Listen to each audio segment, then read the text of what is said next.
அருட்பெருஞ்சோதி அருட்பெருஞ்சோதி தனிப்பெரும் கருணை அருட்பெருஞ்சோதி. எல்லா உயிர்களும் இன்புற்று வாழ்க, வள்ளல் மலரடி வாழ்க வாழ்க, கொல்லா விரதம் குவளை எல்லாம் ஓங்குக, நல்லோர் நினைத்த நலம் பெறுக, நன்றி நினைத்த எல்லோரும் வாழ்க இசைந்து. உலக மக்களே, அறிவார்ந்த அன்பர்களே, ஆண்மநேய ஒருமைப்பாட்டுடைய அன்பர்களே, அருட்பெருஞ்சோதி ஆண்டவருடைய திருவிளையாடலை பார்த்து கொண்டிருக்கிறோம். இந்த பிரபஞ்சம் தோன்றிய காலத்திலிருந்தே அருட்பெருஞ்சோதி ஆண்டவருடைய திருவிளையாடல் ஏராளமாக நடந்திருந்தாலும் கூட கலியுகத்தினுடைய கடைசி கட்டத்தில் 1823ஆம் ஆண்டு தொடங்கி 30/1/1874 இரவு 12 மணி வரையிலும் அருட்பெருஞ்சோதி ஆண்டவருடைய திருவிளையாடல் நடந்து கொண்டிருக்கிறது. அதற்கு காரணம், ஏற்கனவே தோன்றிய 4 யுகங்களிலுமே கிரேத யுகம், திரேத யுகம், துவார யுகம், கலியுகம், இந்த 4 யுகங்களிலுமே சமயங்களும் மதங்களும் மார்க்கங்களும் உருவாகி, அதை உருவாக்கியவர்கள் தங்களுடைய கர்த்தாக்களை உருவாக்கி உருவங்களை படைத்து அதற்கு ஏற்றபடி ஆலயங்களை அமைத்து வழிபாட்டு முறைகளை அமைத்து மக்களை வழிபட செய்து விட்டார்கள். இந்த நிலையில் இருக்கும்போது அப்போது தோன்றிய சமயங்களும் மதங்களும் மார்க்கங்களுக்கும் ஒரு ஆயுள் காலம் உண்டு. இந்த யுகங்களும் இந்த சமயங்களும் மதங்களும் மார்க்கங்களும் முடிந்த பிறகு உலக மக்களுக்கென்று ஒரு தனி மார்க்கம் வேண்டும், சமரசமாக இருக்க வேண்டும். இந்த சமயங்கள் மதங்கள் மார்க்கங்கள் குறியீடுகள் இல்லாமல் இருக்க வேண்டும்.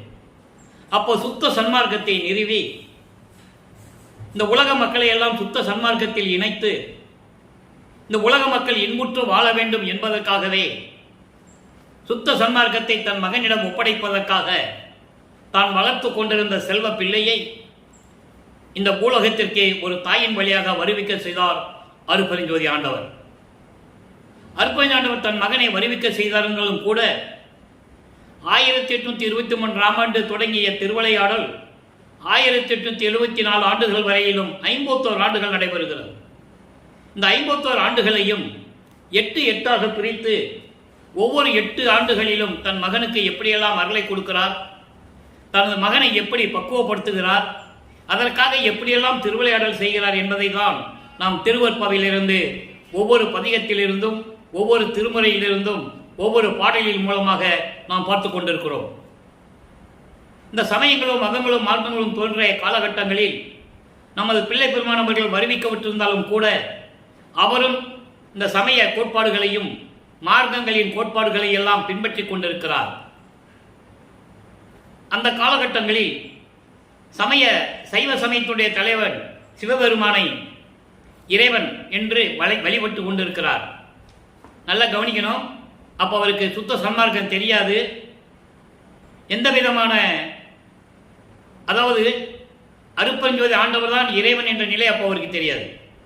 சுத்த சன்மார்க்கத்தை பற்றி தெரியாது. தன் மகனை வருவிக்க செய்துவிட்டு 9வது ஆண்டிலே அருட்பெருஞ்சோதி ஆண்டவர் வந்து ஆட்கொள்ளுகிறார். மகனை ஆட்கொள்ளும் போது மகனுக்கு ஞானம் கிடைக்கிறது. ஞானத்தை கொடுத்து விடுகிறார். மற்ற நிலைகளை எல்லாம் மறைப்பு நிலையில் வைத்துக் கொண்டிருக்கிறார். அப்போ பிள்ளை பெருமானுக்கு வேறு எதுவுமே தெரியாது. சிவபெருமான் தெரியும், சமயங்கள் மதங்கள் மார்க்கங்கள் சொல்லப்பட்ட நெறிகள் தெரியும், இறைவனை பற்றி பாட தெரியும். அந்த நிலையை இறைவன் அவருக்கு அருளிவிட்டு மறைந்து விட்டார். முன்பருவம் பின்பருவம் காட்டி அருள் செய்வன் என்று சொல்லி மறைந்து விடுகிறார். ஆக நமது பிள்ளை பெருமானவர்கள் வருவிக்க உற்று 8 ஆண்டுகள் வரையிலும் தான் யார் என்று தெரியாத நிலையில் இருந்து கொண்டிருக்கிறார். 9வது ஆண்டிலே இறைவன் ஆட்கொண்ட பிறகு ஞானம் பிறக்கிறது. பாடுகின்ற பாடலுடைய திறமையை பெற்றுக் கொள்ளுகிறார். அப்போ திருவருள் முறையீடு உதயமாகிறது. திருவருள் முறையீடு மொத்தம் 232 பாடல்களை கொண்டது. ஒவ்வொரு பாடலிலும் இறைவனிடம் எப்படி முறையீடு செய்கிறார், எப்படி அருளை வேண்டி இறைவனிடம் முறையீடு செய்கிறார் என்பதை தான் நாம் 1ஆம் திருமுறையிலிருந்து பார்த்து கொண்டிருக்கிறோம். இப்போ வல்லப்பமானவர்கள் 2வது 8ல் இருந்து கொண்டிருக்கிறார். முதல் 8ல் அறிவிக்கப்பட்ட 1ஆம் ஆண்டிலிருந்து 8 ஆண்டுகள் வரைக்கும் எந்த விதமான அருளையும் இறைவனிலிருந்து பெறவில்லை. இறைவன் வந்து காட்சி கொடுக்கவில்லை. இவரும் சாதாரண ஒரு குழந்தையைப் போலவே இருந்து கொண்டிருக்கிறார். ஆனால் மனம் மட்டும் ஒரு நிலையில் இல்லை, ஏதோ இழந்தது போல அவர் இருந்து கொண்டிருக்கிறார். 9வது ஆண்டிலே இறைவன் வந்து ஆட்கொண்ட பிறகு இறைவனால் வருவிக்கூற்ற மகன் என்ற நிலை மட்டும் அவருக்கு தெரியும். அப்போ திருவருள் முறையிலே ஒவ்வொரு பாடலில் எப்படி கூறுகிறார் என்பதை பார்க்க போகிறோம். ஒவ்வொரு திருமுறையிலிருந்தும் இறைவனை எப்படி முறையீடு செய்கிறார், இறைவனை எப்படி அருளை வேண்டுகிறார் என்பதை தான் ஒவ்வொரு திருமுறையிலிருந்தும் ஒவ்வொரு பாடலிலிருந்தும் நாம் பார்த்து கொண்டிருக்கிறோம். இப்போ வல்லப்பமானவர்கள் 2வது எட்டில் இருந்து கொண்டிருக்கிறார். அதாவது 16 ஆண்டுகளுக்குள் இருந்து கொண்டிருக்கிறார். இறைவனை எப்படி முறையீடு செய்கிறார் என்பதை இன்று 157வது பாடலை பார்க்க போகிறோம். இதுவரைக்கும் 156 பாடலுடைய விளக்கங்களை பார்த்திருக்கிறோம். இன்று 157வது பாடல். பாடலை நல்லா கவனிங்க. மையிட்ட கன்னியர் பொய்யிட்ட வாழ்வில் மதிமயங்கி கையிட்ட நானும் உன் மெய்யிட்ட சீரருள் காண்புவேனோ, மையிட்ட பாம்பு அணியை இட்ட மேனியும் பித்தர் உள்ளே மொய் இட்ட காலும் செவ்வையிட்ட வேலும் கொல் முன்னவனே. பாடல் உங்களுக்கு புரியாது, கொஞ்சம் கடினமாக இருக்கும். இறைவன் கொடுத்த விளக்கம் எளிமையாக இருக்கும். அன்பர்களே, இந்த வள்ளலார் ஊழியனுக்கு வல்லப்பமானவர்கள் எனது தந்தை என்னை ஆட்கொண்டு 6 திருமுறைகளுக்கும் விளக்கம் அளித்திருக்கிறார்கள். 6 திருமுறைக்கும் இந்த அடியேன் விளக்கம் அவர்களின் தயவால் நான் எழுதி வைத்திருக்கிறேன். இறைவன் கொடுத்த விளக்கத்தை பற்றி தான் நாம் இப்போ பேசிக் கொண்டிருக்கிறோம். நான் தமிழ் இலக்கியம் படித்தவன் அல்ல. நான் படித்ததெல்லாம் நான் வேற டிகிரியெல்லாம் படிச்சிருக்கேன். ஆனால் இறைவனுடைய என் தந்தை வல்லப்பனுடைய அருளால் இந்த விளக்கங்களை நான் உங்களுக்கு கூறிக்கொண்டிருக்கிறேன். இதுதான் உண்மை, இதுதான் சத்தியம். அப்போ சுத்த சன்மார்க்கத்திற்கு வல்லப்பெருமான் சுத்த சன்மார்க்கத்தை பெற்ற பிறகு அவருடைய நிலைகள் மாறும். இப்போ சமயங்களும் மதங்களும் மார்க்கங்கள் சூழ்ந்திருந்த காலகட்டங்களில் அவர் திருவொற்றியூரிலே எப்படியெல்லாம் தியாகராஜ பெருமானை வழிபடுகிறார் என்பதையும் எப்படியெல்லாம் முறையீடு செய்கிறார் என்பதையும் நாம் பார்த்து கொண்டிருக்கிறோம். போக போக பாருங்க, அவருடைய நிலைகள் மாறும். ரொம்ப அருமையா இருக்கும் இறைவனுடைய திருவிளையாடல். நல்லா கவனிச்சுக்கிட்டே வாங்க. இப்ப அந்த பாடலை சொல்லியாச்சு. இதனுடைய விளக்கம் பாருங்க. கண்களில் மை தீட்டி காட்சியளிக்கும் அழகான பெண்களின் வலையில் சிக்கி இந்த உலகில் பொய்யான வாழ்வில் மதிமயங்கி அறிவு இழந்து துன்பப்படுகின்ற நானும். ஏன் அதை சொல்றாருன்னா, இப்போ வல்லப்பமானவர்களுக்கு 16வது ஆண்டு வருவிக்க உற்று 16வது ஆண்டாகிறது. ஒரு ஆண்மகனுக்கு 16வது ஆண்டிலே காமம் உண்டாவது இயற்கை. காமம் என்பது ஒரு அழகான பெண்களை பார்க்கும்போது ஒரு விதமான ஒரு காதல், ஒரு ஆசை உண்டாகும். அதை தான் காமம் என்று சொல்லுகிறார். அப்போ அவரும் அந்த காலகட்டத்தில் இருந்ததனால் கண்களிலே மை தீட்டி அழகாக இருக்கின்ற பெண்களின் வலையில் சிக்கி அப்படி துன்பப்படுகின்ற இந்த உலகியல் வாயிலே சிக்கிக் கொண்டிருக்கின்ற அறிவு இழந்து மயங்கி துன்பப்படுகின்ற நானும் உன்னுடைய உண்மையான புகழ் பெற்ற உன்னுடைய அருளை பெறுவேனா கேட்கிறார். வருவிக்க உற்ற மகன் என்று சொல்லிவிட்டு நீ மறைந்து விட்டாய். உன்னுடைய அருளை நான் பெறுவது எப்போது? இந்த உலகியல் வாழ்க்கையிலே இந்த நிலையில் நான் இருந்து கொண்டிருக்கிறேன், துன்பப்பட்டுக் கொண்டிருக்கிறேன். இந்த நிலையை நீ மாற்ற வேண்டும் அல்லவா? உன்னுடைய அருளை நான் பெறுவேனா? உடனே இறைவனுடைய உருவத்தை சொல்லுகிறார். விஷப்பாம்புகளை கழுத்திலே அணிகலனாக அணிந்து கொண்ட உன்னுடைய தேகத்தையும் அந்த உருவத்தையும் மேனியையும் பக்தர்களின் உள்ள மொய்யிட்ட காலும், அதாவது பக்தரின் உள்ளத்திலே அமர்ந்திருக்கின்ற உன்னுடைய திருவடிகள், அப்படிப்பட்ட திருவடிகளையும் செவ்வையிட்ட வேலும் கொல் முன்னவனே. அணிகலன் இப்படியெல்லாம் பாம்புகளை அணிகலனாக அணிந்த அந்த மேனியையும் பக்தர்களின் உள்ளத்தில் பொருந்திய உனது திருவடியையும் கூறிய நீண்ட சூலாயுதம் கொண்ட உனது உருவத்தையும் நான் பார்ப்பேனா? முன்னவனே, எனக்கு காட்சி கொடுப்பாயா? என் எதிரிலே காட்சி கொடுத்து எனக்கு அகலை கொடுப்பாயா என்று கூறுகிறார். இது முறையீடு. வரிவிக்க உற்று மகன் என்று சொல்லிவிட்டு மறைந்து விட்டாய். அப்போது எப்போ திருப்பி எனக்கு அருளை கொடுப்ப? இந்த நிலையில் இருக்கும்போது இறைவனிடம் முறையீடு செய்கிறார். அடுத்து இப்போ 13வது ஆண்டு தொடக்கத்தில் திருவொற்றியூர் செல்லுகிறார். ஏன்னா மனம் அங்க போக சொல்லுது. மனம் போக சொல்லுதுன்னு சொல்றதை விட அருட்பெருஞ்சோதி ஆண்டவர் உள்ளத்தை தூண்டி விடுகிறார். அவனை திருவொற்றியூருக்கு போக சொல்லுது.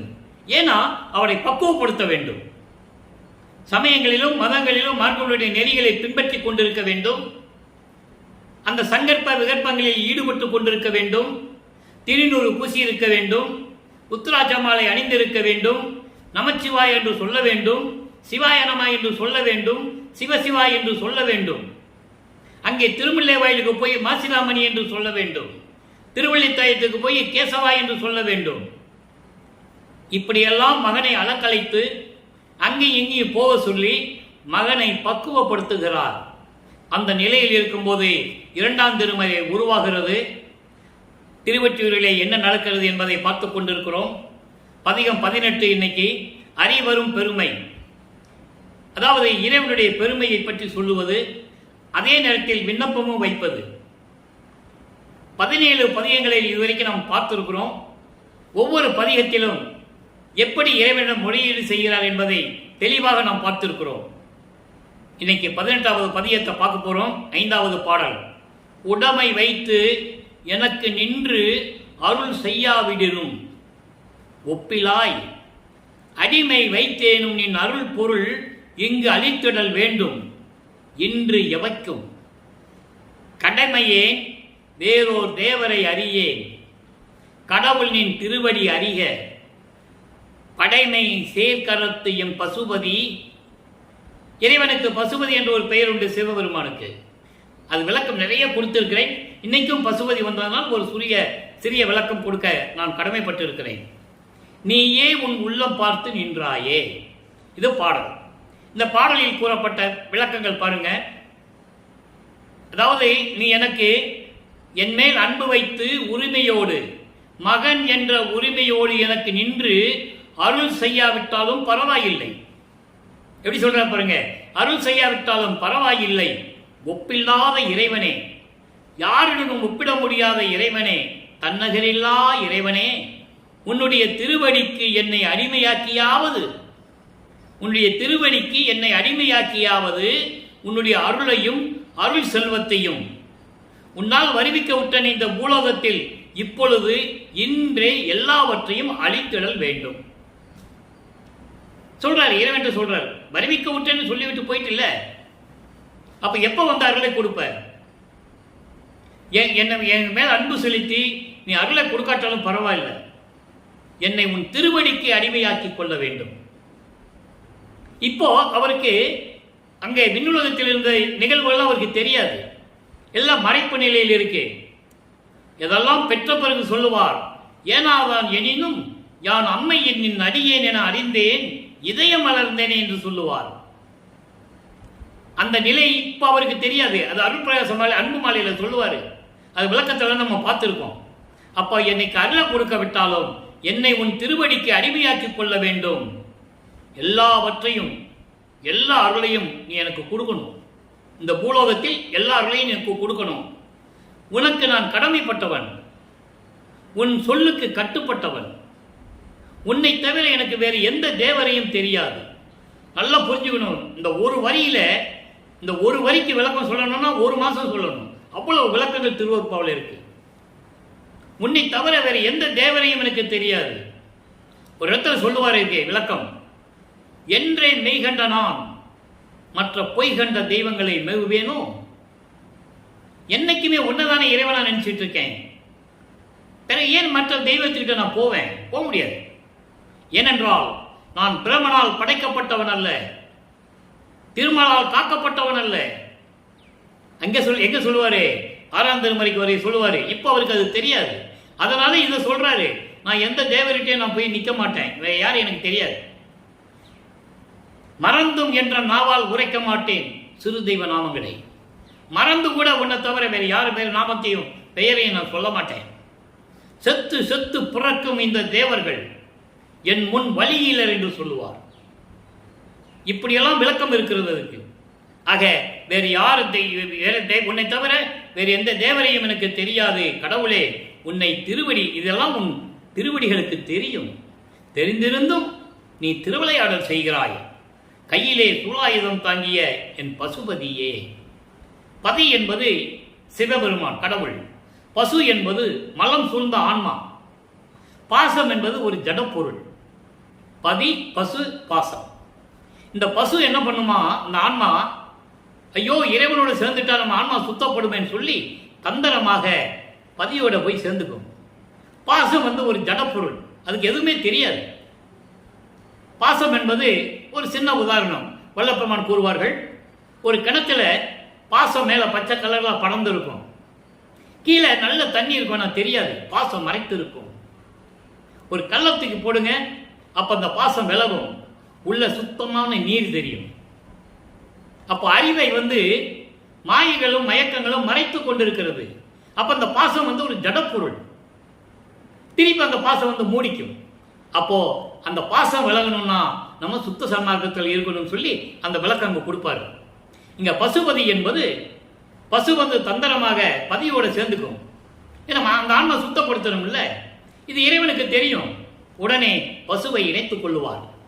அந்த ஆன்மாவை இணைத்துக் கொண்டு அந்த ஆன்மாவுடைய மலங்களை எல்லாம் நீக்கி ஆன்மாவை சுத்தப்படுத்துவார். அதனால்தான் அவர் பேரு பசுபதி என்ற ஒரு பெயர். நீயே உன் உள்ளத்தில் நினைத்து பார்த்து எனக்கு அருள்வாயாக. எனக்கு அருளை கொடுக்காது பரவாயில்ல, உன் திருவடிக்காத என்னை அடிமையை ஏற்றிக்கொண்டு சொல்றேன். ஆக இப்படியெல்லாம் நிலைகள் மாறுகிறது.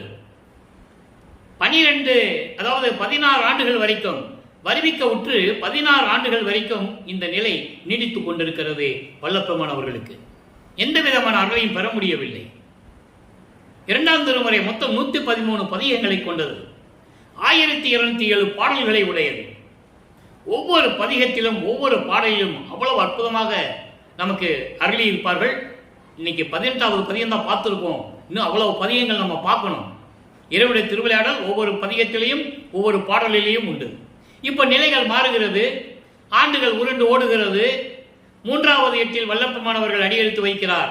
24 வருவிக்க உற்று 24 ஆண்டுகளுக்குள் என்ன நடந்தது? இது வரைக்கும் 16 ஆண்டுகள்ல ஒண்ணுமே நடக்கலன்னு பார்த்துட்டோம். இப்ப 17வது ஆண்டிலிருந்து 24 ஆண்டுகளுக்குள் அந்த 8 வருடத்தில் என்ன நடந்தது? 3ஆம் திருமுறை உருவாகிறது. 3ஆம் திருமுறை மொத்தம் 19 பதிகம். இன்னைக்கு நம்ம பார்க்க போறது 14வது பதிகம். 13 பதிகத்தை நம்ம பார்த்துட்டோம். ஒவ்வொரு பதிகத்திலும் இறைவனை வேண்டி, தியாகராஜ பெருமானை வேண்டி தெருவிலை நிற்பதும், இறைவன் எந்த விதமான காட்சி கொடுக்கவில்லை என்பதையும், அதன் பிறகு மனம் வருத்தப்பட்டு துயரப்பட்டு நாரையை தூது அனுப்புவதையும், கிளிகளை தூது அனுப்பியதையும், அப்புறம் ஒரு குரத்தி பெண்ணிடம் போய் குறி கேட்டதையும் எல்லாம் நம்ம பார்த்துட்டோம். இப்போ பதிகம் 14 திருக்கோல சிறப்பு 2வது பதிகம். இப்போ அவருடைய பவனியை பார்க்கிறாரு. பவனி அதாவது திருவிழா வீதி கொண்டு வராங்க. அவருடைய பவனியை பார்த்து இறைவனுடைய அழகை எப்படி ரசித்தார் என்பதை அவர் ஒரு தன்னை தலைவியாகவும் இறைவனை தலைவனாகவும் வர்ணனை செய்து ஒரு தோழியிடம் சொல்லுவது போல இந்த பாடலை நமக்கு அருளியிருப்பார்கள். நல்ல கவனிங்க. அள்ளி கொடுக்கும் கருணையினார் அணிசேர் ஒற்றி ஆலயத்தார் வள்ளிக்கு உகந்தோன் தன்னை ஈன்ற வள்ளல் பவனி வர கண்டேன். இறைவனுடைய பவனியை பார்க்கிறார். துள்ளி குதித்து என் மனம் அவரை சூழ்ந்தது, இன்னும் வந்தது இல்லை. அவர் மனம் துள்ளி குதிச்சு அங்க போயிடுச்சான், திரும்பி வரட்ட மனம் வரலையாம். அவ்வளவு மெய்மறந்து இருக்கிறேன்னு சொல்றார். இறைவனுடைய பவனியை பார்த்துட்டு, அவருடைய அழகை பார்த்துட்டு மெய்மறந்து இருக்கிறேன். எல்லிக்கு அணியா அவர் அழகை என்னென்று உரைப்பது ஏந்தில்லையே. அள்ளி கொடுக்கும் கருணை உள்ளம் உடையவர், அழகான திருவற்றிகளில் இருக்கின்ற இறைவன், வள்ளிக்கு பிடித்த முருகனை ஈன்ற வள்ளலே, வள்ளிக்கு பிடித்த மகனை ஈன்ற இல்லலே, ஊந்தோன் தன்னை என்று சொல்லுகிறார். முருகனை இந்த பிரபஞ்சத்திற்கு கொடுத்த இறைவனே, அப்படிப்பட்ட இறைவன் பவனி வர கண்டேன், நான் பார்த்துட்டேன். துள்ளி குதித்து என் மனம் அவரை சூழ்ந்தது, அவர்கிட்ட போய் சேர்ந்துருச்சு, திரும்பி மனம் என்கிட்ட வரல. இதுக்கு அர்த்தம் என்னன்னா, மெய்மறந்து இருக்கிறாருன்னு அர்த்தம். இப்பதான் இறைவனுடைய பவனியை பார்க்கிறாரு. 17வது ஆண்டு தொடக்கத்தில் தான் இறைவனுடைய பவனியை பார்க்கிறாரு. இவர் மனம் ஒரு இடத்தில் இல்லாமல் அவரை சூழ்ந்து கொண்டிருந்தது என்பதை இந்த பாடலிலே கூறுகிறார். இல்லிக்கு அணியா அவர் அழகை, அதாவது எந்தவித குறையும் இல்லாமல் அப்படிப்பட்ட ஒரு அழகான தேகத்தை பார்த்து நான் எப்படி என்னவென்று சொல்லுவது எனக்கு தெரியவில்லையே என்று சொல்கிறார். ஆக நிலைகள் மாறுகிறது. 17வது ஆண்டில் இறைவனுடைய பவனியை பார்க்கிறார், அந்த அழகை ரசிக்கிறார். ரசித்த பிறகு என் மனம் என்னை விட்டு அவரிடம் சூழ்ந்து கொண்டது, அப்படி என்னிடமிருந்து பிரிந்த மனம் இன்னும் திரும்பி வரவில்லை என்று சொல்லுகிறார். அதாவது மெய் சிலிர்த்து நின்று கொண்டிருக்கிறேன், மெய் மறந்து இருந்து கொண்டிருந்தேன் திருவொற்றியூரிலே என்று சொல்லுகிறார். இன்னும் அடுத்த பதியத்தினால என்னென்ன பாடல்கள் அப்பப்போ நம்ம பார்க்க போறோம். இப்போ அந்த நிலைகள் இருந்து கொண்டிருக்கிறது. ஆக 24 ஆண்டுகள் வரைக்கும் இறைவனிடமிருந்து அவர் அருளை பெற முடியவில்லை. இன்னும் 3ஆம் திருமுறையில் போக போக பதியங்களை பார்த்தோம்னா ரொம்ப அற்புதமா இருக்கும். தியாகராஜ பெருமானை இவர் பார்த்து திருவள்ளியா ஓடுவார், இவரும் பின்னாலே ஓடுவாரு. இறைவா நில்லுங்க நில்லுங்கன்னு சொல்லி ஓடுவாரு. உங்ககிட்ட நான் பதில் சொல்ல நேரம் இல்லைன்னு சொல்லிட்டு போயிடுவாரு. இதெல்லாம் பாடல்கள் இருக்கு. மக்கள்கிட்ட யாரும் சொல்லல. திருவொற்றியூருக்கு போனாரு, ரோட்ல போனாரு, வந்தாரு, கோயிலுக்கு போனாரு, தெரிஞ்சாருன்னு சொன்னாங்க. அவர் இறைவனிடம் எப்படி முறையிட்டார், எப்படி வழிபட்டார், எப்படி இறைவன் அவருக்கு திருவிளையாடல் செய்தார் என்பதை 202 ஆண்டுகளாகியும் வள்ளற்பெருமானுடைய இறைநிலையை மக்களிடம் யாருமே கூறியதில்லை. ஆணித்தரமாக என்னால் சொல்ல முடியும், யாரும் மறுக்க முடியாது. இந்த நிலையில் இருக்கும்போது 4வது எட்டில் அடியெடுத்து வைக்கிறார். 4×32 24 ஆண்டுகள் வரைக்கும் இறைவனிடமிருந்து எந்த அருளை பெற முடியாத நமது பிள்ளை பெருமான் அவர்கள் இப்போ 25வது ஆண்டிலிருந்து 32 ஆண்டுகளுக்குள் என்ன நடந்தது, அந்த 8 ஆண்டுகளில் எப்படியெல்லாம் திருவிளையாடல் நடந்தது பார்க்க போறோம். இதிலே 27வது ஆண்டு தொடக்கத்தில் வள்ளற்பெருமான் அவர்கள் அறிவிக்கப்பட்டு 27வது ஆண்டு தொடக்கத்தில் வள்ளற்பெருமானை பற்றி கூறும்போது அவருக்கு வயது என்று சொல்லக்கூடாது. நான் ஏற்கனவே அந்த விளக்கம் கொடுத்திருக்கிறேன். வள்ளற்பெருமானை பற்றி சொல்லும்போது இத்தனை வயசுல இருந்தாரு, இத்தனை வயசுல இருந்தான்னு சொல்லக்கூடாது. வருவிக்க உற்ற ஆண்டிலிருந்துன்னு சொல்ல வேண்டும். அவர் ஒவ்வொரு யுகத்திலையும் இருந்தவர், இறைவனுடைய செல்வ பிள்ளை, அருட்பெருஞ்சானுடைய செல்வ பிள்ளை. அவர் உலகத்திற்கு ஏன் வருவிக்க உற்றார் என்றால் சமரச சுத்த சன்மார்க்கத்தை உலக மக்களிடம் சொல்ல வேண்டும், உலக மக்கள் எல்லாம் ஒன்றிணைக்க வேண்டும், உலக மக்கள் எல்லாம் சமரசமாக வாழ வேண்டும், உலக மக்கள் எல்லாம் இன்புற்று வாழ வேண்டும், உயிர் இரக்கத்தோடு ஜீவகாருண்ய ஒழுக்கத்தில் இருக்க வேண்டும். அதை வலியுறுத்தி மக்களை எல்லாம் ஒன்றாக இணைப்பதற்காகத்தான் இந்த பூலோகத்திற்கு விண்ணுலகத்திலிருந்து வருவிக்க விட்டார் என்பதை இங்கே நான் பதிவு செய்ய கடமைப்பட்டிருக்கிறேன். தெளிவா சொல்றாரு, ஆன்ற சன்மார்க்கம் அணிபெற என்னைத்தான் இன்று அமுதளித்த இனிய நற்றாயே. அதோடு மட்டுமா, அகத்தை கருத்து புறத்தை வெளுத்திருந்த உலக அனைவரையும் சகத்தை திருத்தி இந்த சமயங்களிலும் மதங்களிலும் மார்க்கங்களிலும் சம்பந்தப்பட்டுக் கொண்டு ஈடுபட்டுக் கொண்டு உள்ளத்தில் ஒன்று வைத்துக் கொண்டு வெளியிலே ஒன்று பேசிக்கொண்டு தெரிந்து கொண்டிருக்கிறார்களே இந்த உலக மக்களை எல்லாம், இப்படியெல்லாம் துன்பப்படுகின்ற உலக மக்களை எல்லாம் ஒன்றாக சேர்த்து சன்மார்க்கத்தை அடைவித்திட, சுத்த சன்மார்க்கத்தில் சேர்த்து இகத்தில் அவரும் இகத்தே பரத்தை எல்லாம் பெற்று இந்த பூலோகத்தில் எல்லா சுகங்களையும் இன்பங்களையும் பெற்று செல்வங்களையும் பெற்று மகிழ்ந்திடுவதற்கென்றே மகிழ்ச்சியோடு வாழ வேண்டும் என்பதற்காகத்தான், இன்பமாக வாழ வேண்டும் என்பதற்காகத்தான் என்னை உகத்தே இறைவன் வருவிக்க உற்றேன். என்னை உகத்தே இந்த கலியுகத்தில், கலியுகம் கடைசி கட்டத்தில், கலியுகம் 1900 முடிஞ்சு போச்சு. வள்ளற்பெருமான் தெளிவாக சொல்லியிருக்காரு. ஆக இப்படிப்பட்ட நிலைகள் இருக்கும்போது இறைவனால் நான் வருவிக்க உற்றவன், பிறந்தவன் அல்ல வருவிக்க உற்றவன், அவதாரம் எடுத்தவன் அல்ல வருவிக்க உற்றவன். அருளை பெற்றேனே, அருளை பெற்றேன் ஏன் சொன்னாரு? உலக மக்களுக்காக சொன்னாரு. ஒரு தாயின் வழியாக வந்ததனால் நான் அருளை பெற்றேன் என்று சொல்கிறார். ஏற்கனவே அவர் அருளை பெற்றவர், அதை நீங்க புரிஞ்சுக்கணும். ஆக இப்படியெல்லாம் நிலைகள் இருந்துதான் வள்ளற்பெருமான் வருவிக்க உற்றார். இப்போ இந்த 4ஆம் திருமுறையை பார்க்க போறோம். 27வது ஆண்டில் இப்ப நிலைகள்லாம் மாறுது.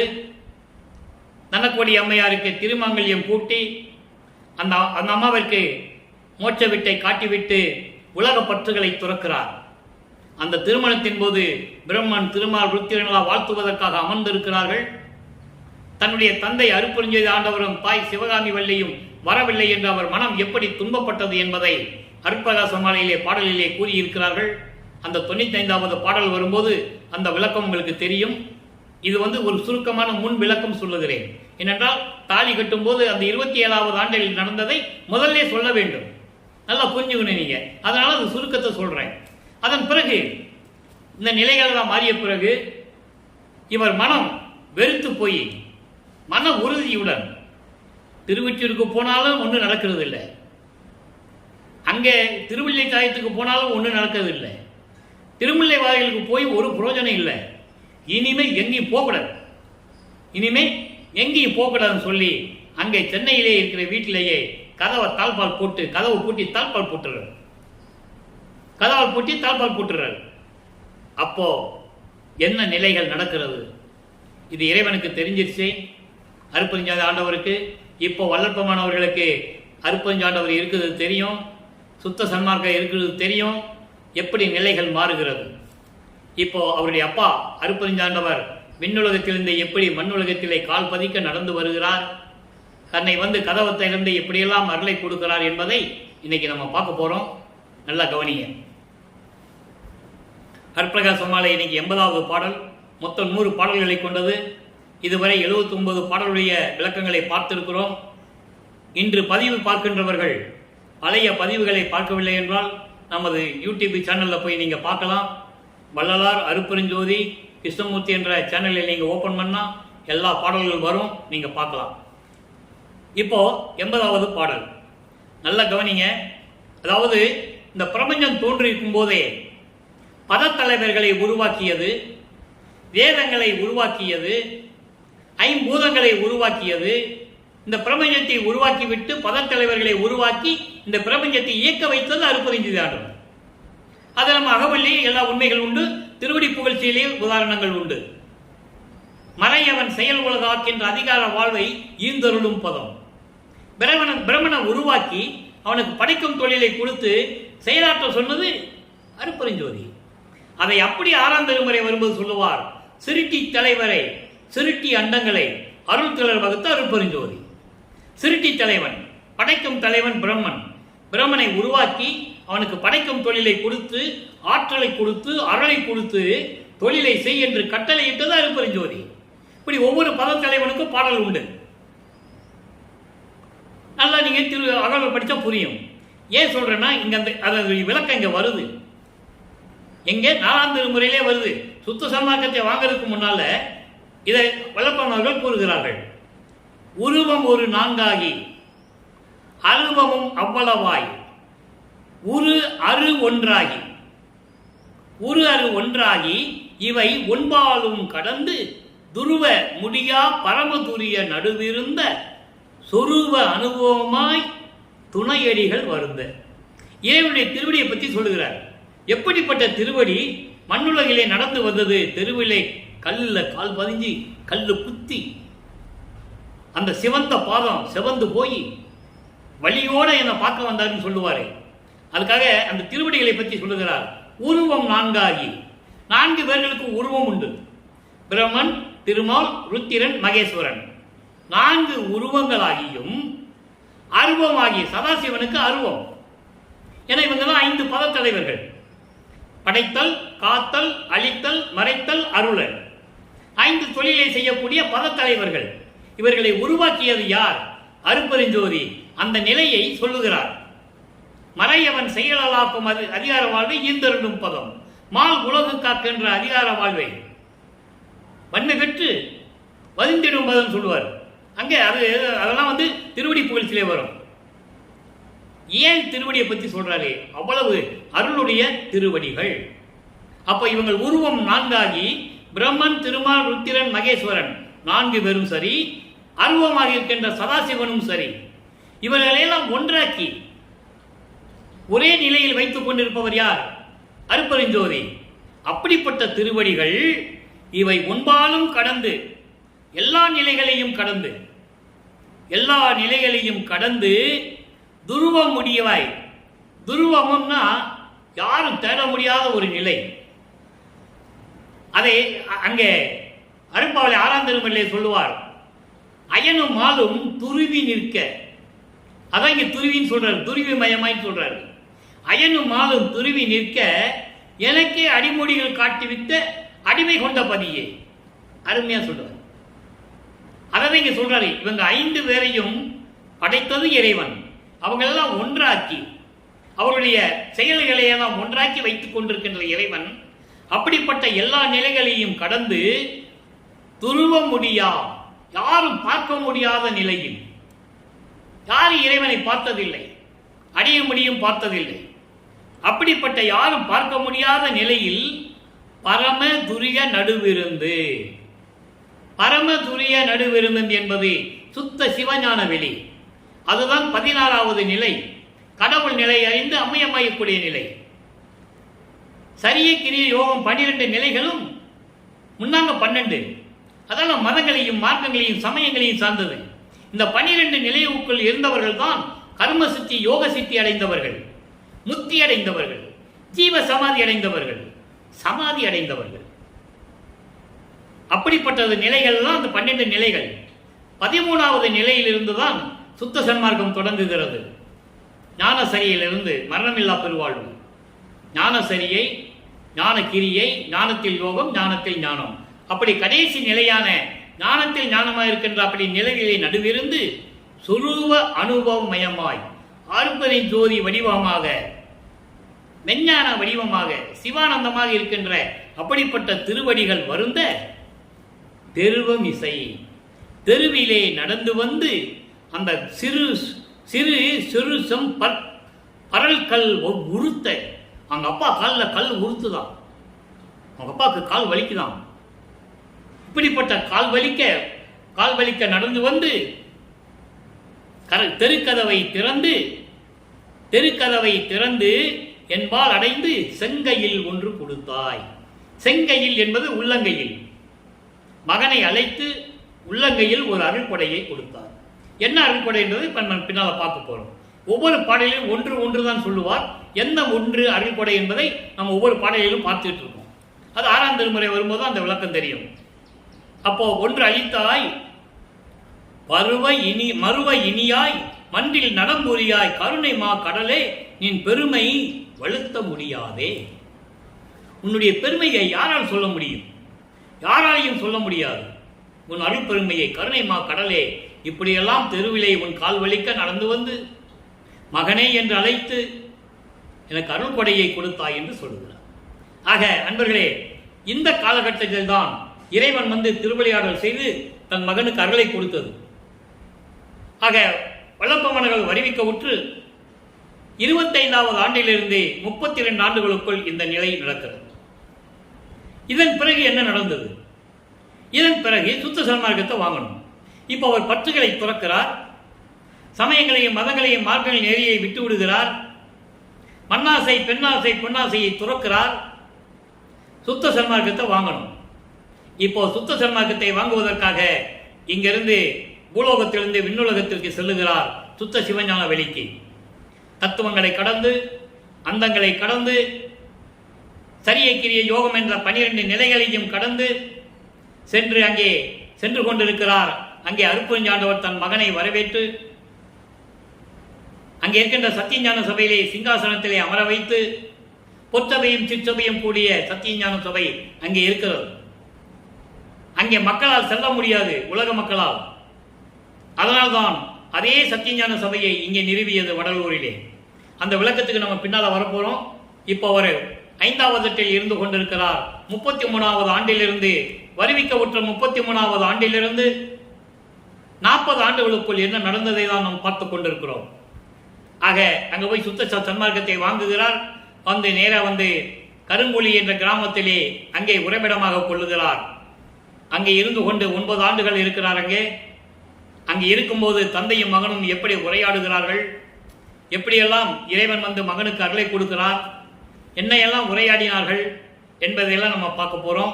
நல்ல கவனிங்க. கருங்குழி என்பது அந்த அவர் இருந்த இடத்துல தண்ணீரால் விளக்கரித்த இடம் என்று ஒரு வரலாறு உண்டு. அதெல்லாம் உங்களுக்கு எல்லாருக்குமே தெரியும். அது அந்த இடம், அந்த பேர் நிலைக்க வேண்டும் என்பதற்காக அதை இறைவன் அருளால் இவர் செய்த திருவிளையாடல் என்பதை நீங்கள் புரிந்து கொள்ள வேண்டும். அந்த அம்மா வந்து செம்பு வைக்கும் போதே அதில் தண்ணி இருக்கிறது இவருக்கு தெரியும். ஆனால் சொல்ல முடியாது. ஏமா தண்ணி செம்பு வைக்கிறதுன்னு சொல்ல முடியாது. ஏன்னா இவர் யார் என்ற ஒரு நிலையை இறைவன் வந்து ஆட்கொண்டு வர்றதுக்கு யார்ட்டையும் சொல்லக்கூடாதுன்னு ஒரு கட்டுப்பாடு இருக்கு. அது ஏற்கனவே ஏற்பட்ட ஒப்பந்தம், தந்தைக்கும் மகனுக்கும் ஏற்பட்ட விண்ணுலகத்திலே ஏற்பட்ட ஒப்பந்தம் அது. அதனால் அப்போல்லாம் சொல்ல முடியாது. அதை நீங்கள் நல்லா புரிஞ்சுக்கணும். அது தண்ணீரால் விளக்கச்சட என்ற ஒரு நிலை பெயர் அங்கே ஏற்பட்டு விட்டது. மிகவும் மகிழ்ச்சி. ஆனால் மற்ற நிகழ்ச்சிகள் நடந்தது. யார் மக்களிட்ட சொன்னது? இவர் விண்ணுலகத்துக்கு போனது, சுத்த சன்மார்க்கத்தை வாங்கினது, அதெல்லாம் யார் மக்கள்கிட்ட சொல்லலை. பொதுப்படையாக பேசினார்கள், அவ்வளவுதான். இப்போ 33வது ஆண்டிலிருந்து 40 ஆண்டுகளுக்குள் என்ன நடந்தது? சுத்த சன்மார்க்கத்தை பெற்ற பிறகு நம்ம ஏற்கனவே 36 பதியங்களை முன்னால் பார்த்துட்டோம், பின்னாலையும் பார்த்துட்டு இருக்கோம்.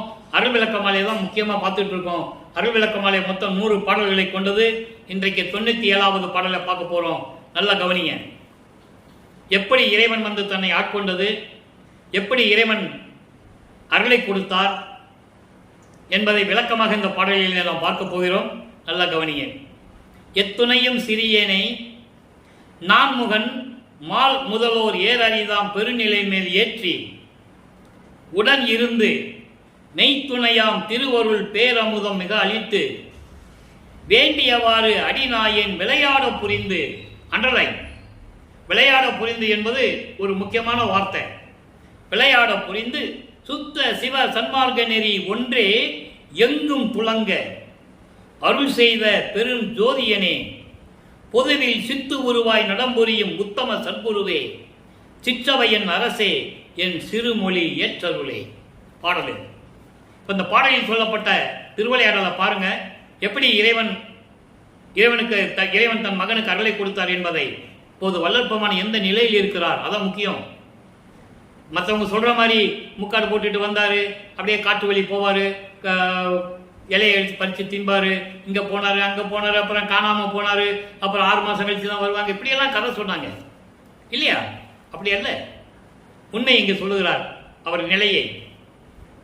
எத்துணையும் சிறியேனே, நான் எல்லா விதத்திலும் சிறியவன். அறிவிலும் சரி, ஆக்கத்திலும் சரி, செயல்களிலும் சரி, எத்துணையும் சிறிய.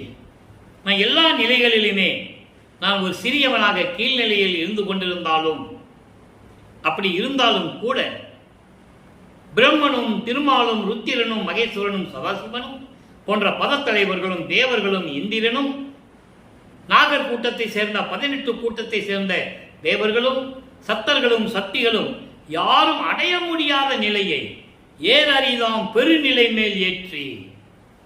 அவர்களெல்லாம் கடவுளர்கள் இல்லை, தத்துவத்தின் அடிப்படையில் வந்தவர்கள். தெளிவாக கூறுகிறார், யாரும் மறுக்க முடியாது. ஆதாரங்கள் திருவுட்பாவில உண்டு.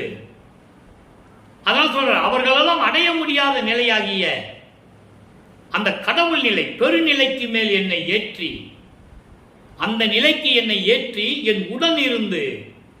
அதான் முக்கியம். விட்டுட்டு போயிடல, எல்லாம் கொடுத்துட்டு விட்டுட்டு போயிடல. இதுக்கு ஒரு விளக்கம் இருக்கு. அதை ஏன் சொல்றாரு? சமயங்களிலும் மதங்களிலும் மார்க்கங்களையும் சேர்ந்தவர்கள் தவம் இருப்பார்கள். காட்டிலேயோ கடலையோ தண்ணிக்கடியிலையோ புத்து வளர்ற மாதிரி உட்கார்ந்தோ வேள்வி வளர்த்து ஊசி பலையில காலை நின்றுட்டு எல்லாம் தவம் இருப்பாங்க. யாரை நினைத்து தவம் இருக்கிறார்களோ அவர்கள் வந்து, உதாரணமாக ஒரு முனிவன் பிரம்மனை நினைத்து தவம் இருக்கிறான் என்று வைத்துக் கொள்வோம். பல கற்ப கோடி ஆண்டுகள் கழித்து பிரம்மன் வருவார். நேரா வந்து, பக்தனே உன்னுடைய தவத்தை மெச்சினோம், நீ என்ன வேணும்னு கேளுன்னு கேட்பார்.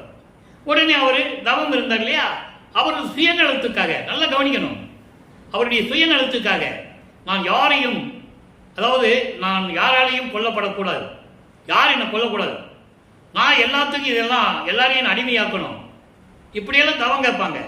இவர் கொடுத்தேன் பெற்றுக்கொள் என்று சொல்லிவிட்டு மறைந்து விடுவார். ஆனால் அனுப்பறிந்து வந்தவர் அப்படி அல்ல.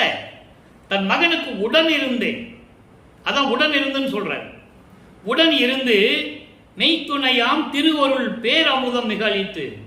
உண்மையாக எனக்கு துணையாக இருக்கக்கூடிய திருவருள் பேர் அமுதம். சொல்லுவாங்க, வல்லப்பவன் வந்து போனாருங்க, அப்படியே விருந்துக்கு போனாரு, இலை போட்டு அப்படியே சாப்பிட்டாரு, அப்படிலாம் சொல்லுவாங்க. எல்லாம் நீங்க நம்பாதீங்க. அவருக்கு தெளிவா ஒரு பாடல சொல்றாரு, நான் இதற்கு முன்னால் உண்ட உணவெல்லாம், அதாவது சுத்த சன்மார்க்கத்தை பெற்ற பிறகு சொல்லுவார், அமுதமாயிற்று. ஏன்னா அப்ப அவருக்கு தெரியாது. அதன் பிறகு அவர் உணவு உண்டதில்லை. மதிமண்டலத்து அமுதம் உண்டவர். பசின்னு சொன்னா உள்நாக்கு வழி அமுதம் சுரக்கும். நான் பசித்த போதெல்லாம் தான் பசித்ததாகி எனக்கு அருளமுதம் ஊட்டியவர் என்று சொல்லுவார். ஏன்? அந்த ஒரு தாயின் கருவறையிலே இருக்கும்போது சொல்லுவார். நான் கருவறையிலே பிண்ட வடிவத்திலே இருக்கும்போது பசி என்று நான் சொன்னேன். ஐயோ பசிக்குதே தந்தையே என்று சொல்லும்போது என் தந்தை நேரில் வந்து அருளமுதம் ஊட்டினார் சொல்லுவார். யாரும் மறுக்க முடியாது. அப்படிப்பட்ட நிலையில் இருக்கின்றவர் வள்ளற்பெருமான். இறைநிலையில் இருந்து கொண்டிருப்பவர். ஆக அது சொல்றாரே, பிரம்மன் திருமால் ருத்திரன் யாராலும் அடைய முடியாத நிலைக்கு என் மேல் ஏற்றி என் உடன் இருந்து எல்லா அருளையும் அமுதத்தையும் எனக்கு கொடுத்து நான் வேண்டியவாறு, நான் எண்ணியது எல்லாம், நான் வேண்டியவாறெல்லாம் எனக்கு விளையாட புரிந்து என்பது இந்த பிரபஞ்சத்தை இயக்குவது, செயலாற்றுவது, எல்லாமே செஞ்சிட்டு இருக்கிறாரு. அதை நீங்க புரிஞ்சுக்கணும். மகன் தந்தைக்கு ட்ரைனிங் கொடுத்துட்டு இருக்கிறாரு.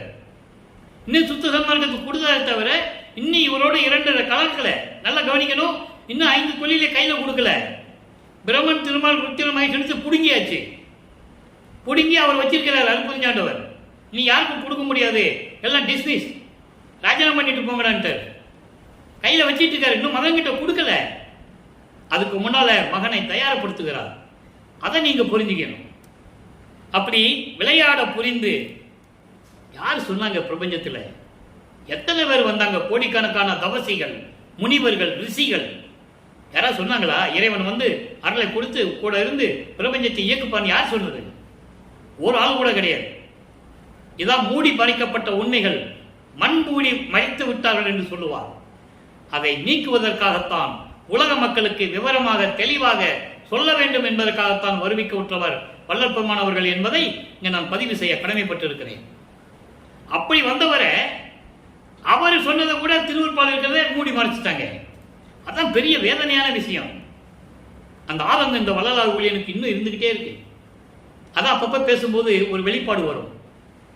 ஆக இப்படியெல்லாம் இருக்கும்போது விளையாட புரிந்து சுத்த சிவசன்மார்க்க நெறி ஒன்றுதான் எவ்வுலகத்திலும் துலங்க வேண்டும், எங்கும் துலங்க அருள் செய்த பெரும் மறுப்பெரும் ஜோதியனே, அங்கே சத்தியஞான சபையிலே சித்து உருவாய் மெஞ்ஞான உருவமாய்.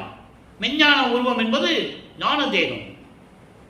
சுத்த தேகத்துக்கு பர அறிவு, பிரண தேகத்துக்கு பரம்பர அறிவு, அங்க பராபர அறிவு ஞான தேகத்துக்கு. அதாவது சொல்றாரு சித்து உருவாய். பராபரிவு என்பது மெஞ்ஞான அறிவு. ஞானம் வேறு, மெஞ்ஞானம் வேறு. வள்ளற்பெருமான் அவர்களே 9வது ஆண்டில் ஞானத்தை பெற்றார். 32வது ஆண்டில் தான் மெஞ்ஞானத்தை பெறுகிறார். அதை நீங்க நல்லா புரிஞ்சுக்கணும். அப்போ அந்த நிலையில் இருக்கும்போது ஞான தேகத்தோடு இருக்கின்ற இறைவனே, அங்கே திருவிளையாடல் செய்து கொண்டிருக்கின்ற உத்தம சத்குருவே, சிற்றபையில் இருக்கின்ற என் அரசே, என்னுடைய சிறு மொழியையும் ஏற்றருளே. நான் பாடுகின்ற அந்த பாடல்களையும் விண்ணப்பங்களையும் முறையீடுகளையும் கேட்டு எனக்கு அருள வேண்டும் என்று சொல்லுகிறார். ஆக இறைவனுடைய திருவிளையாடல் எப்படியெல்லாம் நடந்தது என்பதை இந்த பாடலிலே பார்த்துட்டோம். இப்போ அடுத்த ஒரு திருவிளையாடல். அதாவது ஒரு தோழி தலைவியினுடைய தன்மையை பெற்றி, தலைவி பெற்றி என்று சொல்வார், பற்றி இல்ல பெற்றி. பெற்றி என்றால் ஒரு பாங்கு, தன்மை, மாண்பு. தோழி தலைவியுடைய மாண்பை தலைவனுக்கு சொல்றது. உள்ளம் இவருடைய நிலையை இறைவனிடம் சொல்லுவது. அப்படி சொல்லுவது போல உலக மக்களுக்கு வள்ளற்பெருமான் சொல்லுவது. இதுதான் கான்செப்ட். என்னடா பாங்கின்னு சொல்றாங்க, தலைவின்னு சொல்றாங்க, தலைவன் சொல்றாங்க, நீங்க குழப்பமே அடைய வேண்டாம். நல்லா கவனிங்க. பாடலை பார்த்தா உங்களுக்கு புரியும். நான் அப்பப்போ விளக்கம் கொடுக்கிறேன். இது இறைவனுடைய திருவிளையாடல் நடந்து கொண்டிருக்கிறது. ஊராசை, ஊராசை, உடலாசை, உயிர் பொருளாசை. நல்லா கவனிக்கணும். ஊராசை மண்ணாசை, உடலாசை பெண்ணாசை, உயிர் பொருளின் ஆசை பொன்னாசை. இந்த 3 ஆசைகளும் உற்றவர், இந்த 3 ஆசை உற்றவர் பெற்றவர் ஆசை ஒன்றும் இல்லா. அதாவது இறைவனிட்ட இவர் சொல்றாரு. இவர் சொல்லுவதை ஒரு தோழி தலைவியை பற்றி தலைவனிடம் சொல்லுவது போல பாடலை கொடுத்திருக்கிறார். அதாவது, எனக்கு மண்ணாசை, பெண்ணாசை, பொன்னாசை இல்லை, எனக்கு உற்றவர்கள் சொந்தங்கள் எதுவும் இல்லை, எனக்கு பெற்றவர்களும் எதுவும் இல்லை, எந்த ஆசையும் இல்லை என்று சொல்லுகிறார். உமது பேராசை பேய் பிடித்தால் உன் மீது நான் பேராசை வைத்துக் கொண்டிருக்கிறேன், நான் காதல் கொண்டுள்ளேன் என்று சொல்லுகிறார். இது ஒரு தோழி சொல்வது கூட எழுதியிருக்கிறார், அவ்வளவுதான், வேற ஒன்றும் இல்லை. நான் இந்த பாடலுடைய சூட்சும விளக்கத்தை, சுத்த சன்மார்க்க விளக்கத்தை உங்களுக்கு நான் கூறிக்கொண்டிருக்கிறேன். கல்லுண்டு பிதற்றும் பிச்சு என பிதற்றுகளா, தோழி சொல்றா தலைவன் கிட்ட. அதாவது கல்லு மது அருந்து விட்டு அந்த போதையிலே உலரக்கூடிய, பைத்தியம் போல உலரக்கூடிய அந்த நிலையில் இருக்கின்றவர் போல் இருக்கின்றார். அப்ப என்ன இதுக்கு அர்த்தம்னா, மா காதல் கொண்டு, இறைவன் மீது காதல் கொண்டு, காதல் மயக்கத்தில் மயங்கி கொண்டிருக்கிறேன் என்று சொல்லுகிறார். உலக மக்களுக்கு சொல்லும்போது அது சொல்றாரு, உலக மக்களே, நான் பெண்ணாசை, பொன்னாசை, மண்ணாசையை விட்டுவிட்டேன், எனக்கு எந்த சொந்தமும் பெற்றோருடைய ஆசையும் எனக்கு இல்லை, உமது மேல் நான் மா காதல் கொண்டுள்ளேன், பேராசை பேய் பிடித்துக் கொண்டிருக்கிறேன், மது அருந்தியது போல மயக்கத்திலே நான் மா காதல் கொண்டு உன் மீது கொண்ட காதல் மயக்கத்தில் இருந்து கொண்டிருக்கிறேன். நாரான் செவி புகுந்தால் என்ன நலிகின்றாள். அதாவது வரிக்கு என்னன்னா, அதாவது பழுக்க காட்சிய இரும்பு துண்டை காதில் விட்டால் எப்படி இருக்குமோ அதுபோல் துன்பப்பட்டு கொண்டிருக்கிறேன். உன் காதில் ஈயத்த காட்சி ஊத்த சொல்லுவாங்கல்ல, உலகையில பழமொழி சொல்லுவாங்க, எதுவும் கேட்கலன்னா உன் காதில் ஈயத்த காட்சி தான் ஊத்தணும்னு சொல்லுவாங்க. அந்த நிலையில் நான் துன்பப்பட்டு கொண்டிருக்கிறேன். அடுத்து சொல்வார் பாருங்க, நாடு அறிந்தது எல்லாம் நங்கை. தோழி சொன்னான், என் தோழி இருக்காளே தலைவி சொல்றா, அவருக்கு நாடு அறிந்தவர்கள் எல்லாம் உண்டு. அப்படின்னா என்ன அர்த்தம்னா, எல்லா உலகத்தரும், பூலோகம், விண்ணுலகம் போன்ற உலகத்தில் இருக்கின்றவர்கள் எல்லாம் என்னை அறிந்து கொண்டிருக்கிறார்கள். நான் யார் என்று அவர்களுக்கு தெரியும். வல்லப்பமன் சொல்றாரே, இவள் அளவில் நீர் ஆசைப்பட்டது உண்டேல் வாய் மலர வேண்டும். தோழி சொல்றா, அவளை பொறுத்தவரை நீ என்ன நினைச்சிட்டு இருக்க? அவன் மேல நீ ஆசைப்பட்டது உண்மையானால் வாய் திறந்து சொல்லியா? நித்திய மாமணி மன்றில் நிகழ் பெரிய துறையே. தோழி இறைவனிட்ட சொல்றா, இப்படிப்பட்டவள், அவளுக்கு எந்த ஆசையும் கிடையாது, ஓமெல்லாம் காதல் கொண்டுள்ளாள். மது உண்டு மயங்கிய மயக்கத்தில் எப்படி இருக்கிறார்களோ அதே போல பேய் பிடிச்சு அந்த பைத்தியம் பிடிச்ச போல இருக்கிறாள். வேற யாரை பத்தி அவள் கேட்கிறதே இல்லை. ஒரு இரும்ப காட்சி காதல விட்டா எப்படி துன்பப்படுவாளோ அந்த மாதிரி துன்பப்பட்டு கொண்டிருக்கிறாள். அவளை பற்றி இந்த உலகங்களே அறியும். எப்படி அதான் சொல்றேன், தோழி சொல்ற மாதிரி சொல்லியிருக்கார் பாருங்க.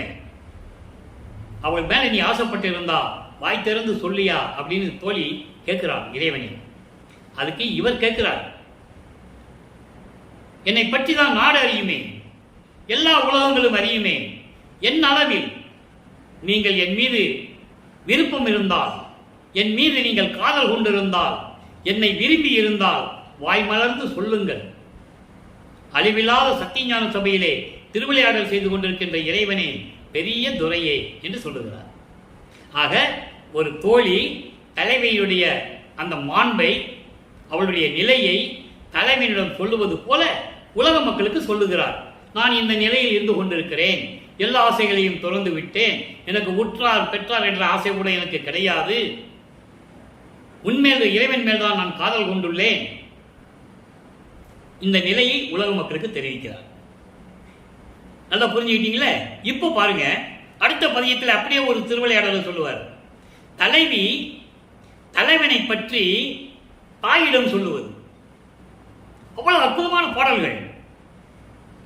மக்களிடம் சொல்ல வேண்டும். இப்படிப்பட்ட நிலைகள்லாம் மக்களுக்கு சொன்னாதான் வல்லப்பமானுடைய நிலை மக்களுக்கு தெரியும். இப்ப தலைவி வல்லப்பமான், தலைவன் அருப்பெருஞ்சோதி. தாய்க்கு உரைத்தல். தாய் என்பது உள்ளம், உள்ளம் என்பது உலகத்தில் இருக்கின்ற மக்களுக்கு சொல்றார். எப்படி சொல்றாரு பாருங்க, இறைவனை பற்றி வள்ளல் பெருமான் உலக மக்களுக்கு எப்படி சொல்றார். பாடல் 4, அற்புதமான பாடல். அந்நாள் என்றனை ஆண்டு அருள் செய்த ஐயர் அமுதர் என் அன்பர் அழகர். உலக மக்களுக்கு சொல்றாரு, நல்லா கவனிக்கணும். தலைவி தலைவனை பற்றி உலக மக்களுக்கு சொல்லுவது, தாய்க்கு சொல்லுவது. தலைவி என்பது வள்ளல் பெருமான், தலைவன் என்பது அருட்பெருஞ்சோதி ஆண்டவர். அப்படி அருட்பெருஞ்சோதி ஆண்டவர் தாய்க்கு உரைத்தல் என்பது இங்கே உலக மக்களுக்கு சொல்லுவது. இந்த அற்புதமான பாடலை இந்த உலகத்தில் எந்த முனிவனும் சரி, எந்த ரிஷியும் சரி, யாராக இருந்தாலும் சரி, சமயப்புறவர்கள் யாராக இருந்தாலும் சரி, போற்றி போற்றி பாடினார்கள் சுயநலத்திற்காக. இறைவனை வேண்டி போற்றி பாடி அருளை பெற்றார்கள் சுயநலத்திற்காக, உலக மக்களுக்காக, உயிரினங்களுக்காக. யாருக்கு இறைவனிடம் வேண்டி வணங்கியது? யாருமே இல்லை. ஆனால் வள்ளல் பெருமான் அப்படி இல்லை. ஒவ்வொரு யுகத்திலேயும் இருந்தவர். கிரேத யுகத்தில் என்னவாக இருந்தால், கிரேத யுகத்தில், துவார யுகத்தில், கலியுகத்தினுடைய கடைசி திருவடியாளர் தான் ஒரு தாயின் வழியாக விண்ணுலகத்திலிருந்து ஒரு தாயின் கருவழியாக வருவிக்க உற்றவர். ராமையா பிள்ளைக்கும் சின்னையம்மைக்கும் வள்ளல் பெருமானுக்கு சம்பந்தமே கிடையாது. சின்னையம்மையார் 10 மாதம் வயிற்றிலே வைத்து கொடுத்தார்கள். புண்ணியவதி, போற்றக்கூடியவர், யாரும் மறுக்க முடியாது. அதே நேரத்தில் வள்ளல் பெருமான் சொல்லுவார், உபசாரத்தால் பெற்ற தாய் என்று சொல்லுவார், செவிலித்தாய் என்று சொல்லுவார் ஒரு பாடலிலே. எப்படி தெரியுமா? என்னை அருட்பெருஞ்சோதியின் தன்னை ஒரு ஆண்மகனாக பெற்றெடுத்து, ஒரு ஆண்மகனாக பெற்றெடுத்து, என் தாய் சிவகாமி வள்ளி கையிலே கொடுத்து, இவன் வருங்காலத்தில் பூலோகத்தை ஆளக்கூடியவன், இவனை சீராட்டி பாராட்டி தங்கத்தாலும் பவனங்களாலும் மாணிக்கத்தாலும் அலங்கரிக்கப்பட்ட தொட்டிலே சீராட்டி பாராட்டி அருளமுத ஊட்டி வளர்த்துக்குடு என்று சொன்னார். ஆனால் அவளோ என்னை ஒரு செவிலித்தாயிடம் ஒப்படைத்து விட்டாள். அந்த செவிலித்தாயோ கிழிந்த துணியிலே தொட்டில் காட்டி என்னை ஆட்டி விட்டாள், கிள்ளி விட்டாள். என்னை யாரும் கவலைப்பட்டு பட்டதே இல்லை என்று சொல்லுவார். இதை யாரும் மக்களிடம் சொல்லவில்லை என்பதுதான் இந்த வள்ளலார் மொழியின் வேதனை, வேதனையான விஷயம். ஆக வள்ளல் பெருமானுடைய பொதுப்படையாக பேசினார்கள். தமிழ் துறவி, ஞானி, யோகி, சமயவாதி, சீர்திருத்தவாதி அப்படி அல்ல. அவர் இறைவனுடைய மகன். அவர் நல்லா புரிஞ்சுக்கணும். இதெல்லாம் பேசிட்டு இருந்தா நான் மணிக்கணக்கில் பேசிட்டு இருப்பேன், நம்ம பாடலை பார்க்க முடியாது. இப்போ தலைவி, தலைவனை பற்றி உலக மக்களுக்கு சொல்றது எப்படி? அந்நாள் வந்து என்றனை ஆண்டு அருள் செய்த ஐயர் அமுதர் என் நண்பர் அழகர். நன்னால் கழிக்கின்ற நங்கையரோடு நான் அம்பலம் பாடி நன்னூறும் போது, பின்னால் என்று எண்ணி பிதற்றாதே பெண்ணே, பேரொரு ஜோதி பெருமணம் செய்யும் நாள் இந்நாளே என்றார் என்னடியம்மா, என் கை பிடிக்கிறார் என்னடியம்மா. இந்த பாடலை பற்றி நல்லா பாருங்க. அதாவது என்னை அண்ணால், இதை 3 விதமாக சொல்லணும். ஒரு தாயின் கருவறையில் இருக்கும்போது ஆண்டு கொண்டது, தில்லை தலைக்கடையை திரை தூக்க தரிசித்த போது வேய்வகை மேல் காட்டாதே எந்தனக்கை வெளியாய் காட்டிய மெய்வுறவா மெய்ப்பொருளே என்று சொன்னது, அங்கே சிதம்பர ரகசியத்தை காட்டியது. அதன் பிறகு மறைப்பு நிலையை தன் மகனுக்கு கொடுத்து விட்டு 9வது ஆண்டிலே ஆட்கொண்டது. அங்கு ஆட்கொள்ளும் போது சிவபெருமானாக ஆட்கொண்டது. நல்லா கவனிக்கணும். ஏன்னா சமயங்களிலும் மதங்களிலும் மார்கழி தன் மகனை இருக்க வைக்கணும், அதுக்கப்புறம் அது பொய்ன்னு சொல்லணும். அதன் பிறகு ஆண்டு கொண்டது 32வது ஆண்டிலே, 33வது ஆண்டிலே தான் நிரந்தரமாக ஆட்கொண்டது. அதை தான் இங்க சொல்றாரு. அந்நாள் என்னை ஆண்டு அருள் செய்த கடவுள் அமுதன் என் நண்பர் அழகர். நன்னால் கழிக்கின்ற நங்கையரோடு, அதாவது திருவிழாவிலே மகிழ்வோடு திரிந்து கொண்டிருந்த என் பெண்களோடு நானும் இருந்தேன், தோழிகளோடு. அங்கே என்ன வந்து திருநாள் என்பது சுத்த சன்மார்க்க, அதாவது ஏற்கனவே நான் சொல்லியிருக்கேன், நூல் விளக்கம் வேறு, இறைவன் எனக்கு கொடுத்த விளக்கம் வேறு. யாராலையும் மறுக்க முடியாது. நீங்க எந்த அகராதியிலும் இந்த விளக்கத்தை நீங்க கேட்க முடியாது. நன்னால் கழிக்கின்ற நங்கையரோடு நான் சுத்த சன்மார்க்கத்தை பெற்ற பிறகு நான் மகிழ்வோடு நான் இருந்த போது, அதான் பொருள். இவர் போய் எந்த பெண்களோட விளையாண்டாரு கிடையாது. அப்படி இருந்த போது என்னிடம் வந்து இனிமே எத்தனையோ ஆண்டுகள் என்று எண்ணி நீ கவலைப்படாதே மகனே, இங்க பெண்ணேன்னு சொல்றாரு, தன்னை பெண்ணை உருவப்படுத்தியதான் பெண்ணுன்னு சொல்றாரு. கவலைப்படாதே, இந்நாள் உனக்கு அருட்பெருஞ்சோதி கொடுக்க வேண்டிய நாள், பெருஞ்சோதி பெருமணம் செய்யும் நாள் இந்நாளே என்கிறார்.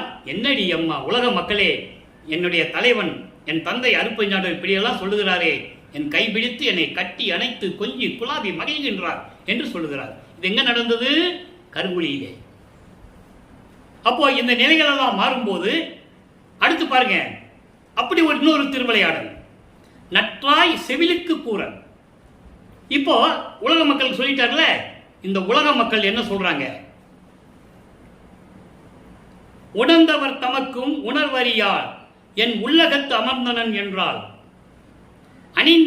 அணிந்தனன் எனக்கே அருள்மணமாலை அதிசயம் அதிசயம் என்றால் துணிந்து நான் தனித்து போது வந்து என் கை தொட்டான் பிடித்தான் என்றால் புணர்ந்தான் கலந்தான் என்று உள்ளே கழித்து பொங்கினாள் நான் பெற்ற மகளே. ஒரு தாய் ஒரு செவிலி தாய் கிட்ட சொல்ற மாதிரி சொல்றாரு. அதாவது பிரம்மன், திருமால், ருத்திரன் போன்ற பத தலைவர்களும் சரி, முனிவர்களும் ரிஷிகளும் இவன்தான் கடவுள் என்று உணர்ந்து இருந்தாலும் கூட அவர்கள் பார்க்க முடியாத கடவுள் அருட்பெருஞ்சோதி ஆண்டவர் தெளிவா சொல்லுவாரு. திருவருட்பாவில் எத்தனையோ பாடல்கள் உண்டு.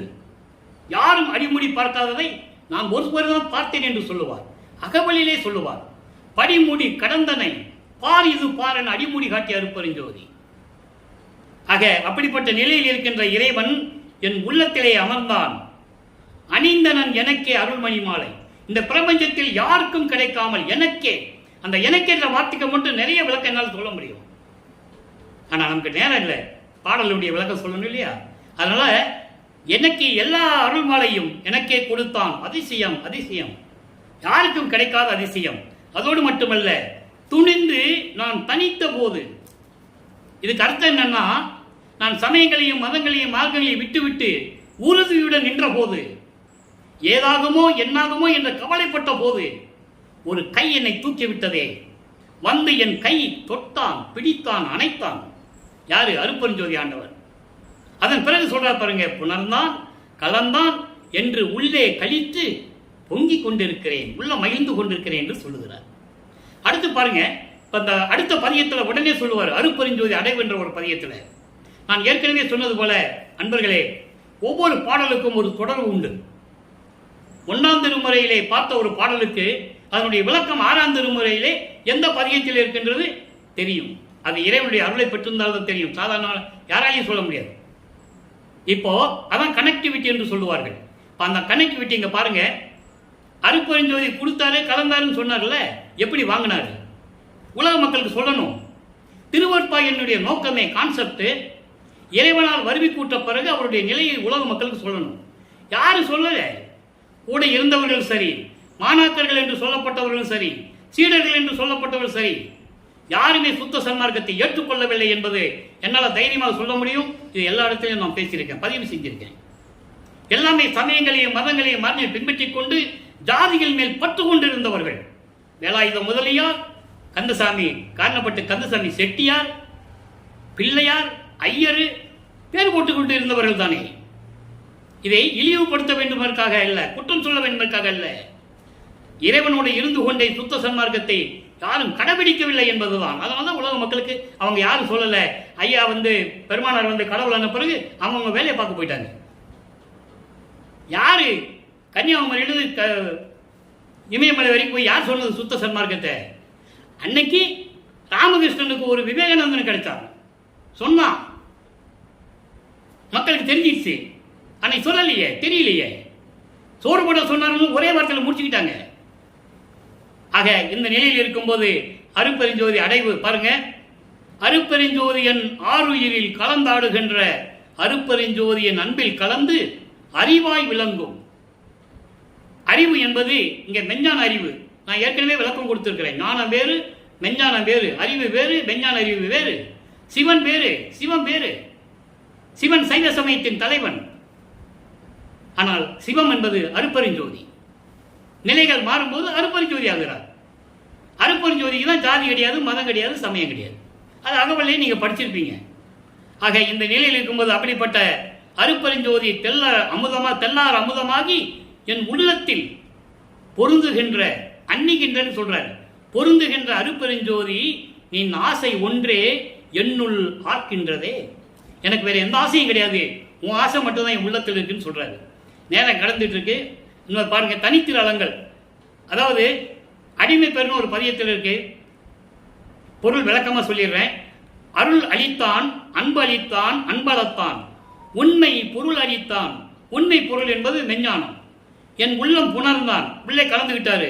தெருள் அளித்தான், அருள் பக்குவம் கொடுத்தான், எச்சோதனையும் ஏற்றாமல் ஆண்டு கொண்டான். அதன் பிறகு நான் சுத்த சன்மார்க்கத்தை பெற்ற பிறகு எந்தவித திருவிளையாடலையும் செய்யாமல் என்னை முழுமையாக ஆட்கொண்டான். அச்சோ, எனக்கு இவன் போல் யார் இருக்கிறார்கள் என்று சொல்லுகிறார். இறுதியாக ஒரே ஒரு விளக்கம், நேரம் கடந்து விட்டது, இருந்தாலும் பரவாயில்லை.